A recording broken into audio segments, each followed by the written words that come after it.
महायुतीच्या पत्रकार परिषदेमध्ये दोन्ही उपमुख्यमंत्र्यांमध्ये शाब्दिक टोलेबाजी पाहायला मिळाली। सरकारची नवी टीम आली असली तरी आमची टीम जुनीच आहे। आपली आणि देवेंद्र फडणवीसांची खुर्ची बदलली आहे, मात्र अजित पवारांची खुर्ची फिक्स आहे अशा शब्दात एकनाथ शिंदेंनी अजितदादांना चिमटा काढला। अजित पवारांनीही त्याला उत्तर दिलं, तुम्हाला तुमची खुर्ची फिक्स करता आली नाही याला काय करणार असं उत्तर अजितदादांनी दिलंय। अजितदादांचं हे उत्तर ऐकून सभागृहात हास्याचे कारंजे उडाले। याला एकनाथ शिंदेंनी उत्तर देण्याच्या तयारीत होते तेव्हाच देवेंद्र फडणवीसांनी मध्येच मुख्यमंत्रीपदाची फिरती खुर्ची असल्याचं सांगत गुगली टाकला।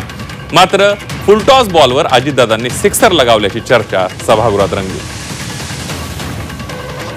नवीन असली तरी सुद्धा आमची टीम जुनीच आहे, फक्त आमच्या दोघांच्या खुर्च्यांची बदलाबदल झाली। अजितदादांची मात्र फिक्स आहे।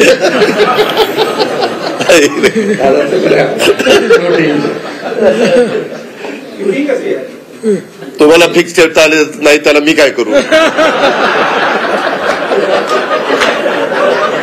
पण ठीक आहे, आमची रोटेटिंग चेअर आहे। अंडरस्टँडिंग